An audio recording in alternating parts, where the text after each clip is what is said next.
A freak shake, of course, does not need a recipe. All it needs is lots of ice cream, milk, and some garnishes. Like I said, this is a recipe that needs a lot of ice cream, and who does not like ice cream when it's hot? Well, I'm using huge scoops of chocolate ice cream. Of course, by all means, you can use the ice cream of your flavor. Of course, you can use butterscotch, you can use vanilla, you can use an Oreo ice cream, any ice cream that you think your family would like in this recipe. Well, I'm making a Kitkat and an Oreo Freakshake, and for that I'm kind of making a large batch of chocolate milkshake. Well, I think this is going to require all of this ice cream. Let me make a large batch one time, and then we'll divide it into two and kind of make it further down.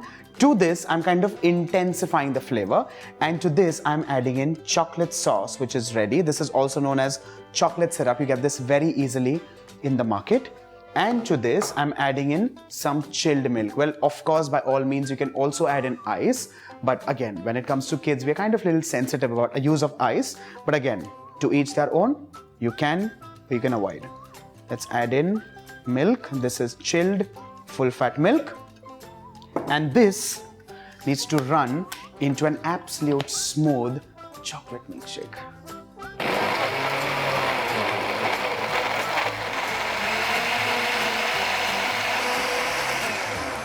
With this, our thick milkshake is done and ready, and like I said, you can make this of any flavor that you think your family will like. What is important in this case is to kind of make the glass look absolutely stunning. Well, initially, just for your sake of understanding and knowledge, initially when the chefs started making this recipe in Australia, well, this was more of an experiment which they thought could swing either which way. Some people thought it could be extremely gaudy, some people thought it could be extremely loved. Well, as luck may have it, this started trending on social media, and this possibly became the biggest export of Australia to the world, and that is, ladies and gentlemen, a freak shake. Well, the next step is to take chocolate which is melted, just give it one quick stir.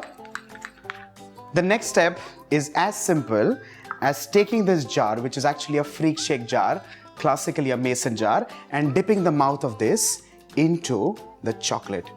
Well, press it, lift it up, and there you have the glass or the jar, which is literally rolled or coated in chocolate. The next step is to take sprinkles. These are chocolate sprinkles, which are also known as hundreds and thousands and millions. Well, you can take these, and what you need to do is just give it a light tap. Well, you can crust it up, you can leave it the way you want, or you can take all of this at a corner and just dip it or dab it, and that's where you get a mouth which is beautifully crusted.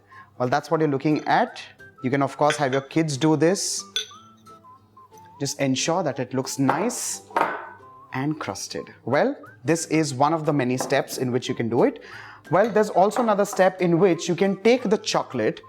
You can of course coat the mouth, but also you can kind of create these droplets where you feel the chocolate is literally dripping and oozing. That is as simple as taking it like so, covering the mouth.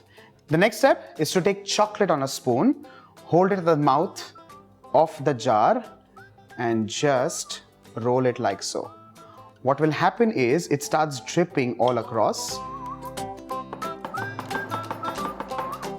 Once the chocolate is kind of covered at the mouth, you need to give it one or two taps so that this starts looking naturally oozing and drizzling, and that's where you can either crust it up, you can add some bits of Oreo, you can use some more sprinkles, you can add in some biscuits. You get loads of sprinkles in a bakery store. You can use a collection of that and just go wild with this, but I'm just stopping at this. The next step is to add in your thick milkshake to the jar. I'm just leaving a little space because I'm also going to kind of add in some more cream. If you have some more ice cream, you can scoop it up, add it on that. But this one just goes back. To this, I'm adding in some Oreo because we need to intensify the flavor, make it a little more cooler. Add in some more chocolate and give it one quick run. What will happen is it'll become thicker, denser, and it'll get a little biscuity bite, and that's what you're looking at.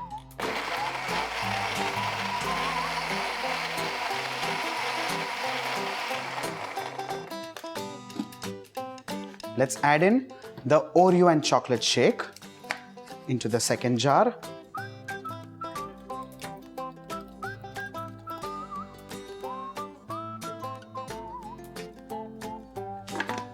And finally, we begin to garnish this, and I'm using whipped cream. The first thing is to cover this, literally create like a cover on top of this, and then you start piping it slowly, like so.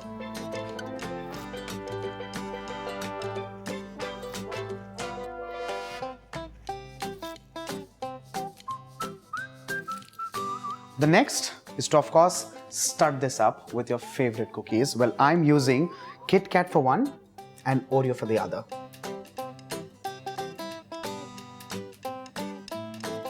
And on top of the other one, I'm just crushing in some Oreo. Of course, you can also place an entire one, but that's again completely personal. With this, your Kitkat and Oreo Freakshake is done and ready. Do give this recipe a try this Indian summer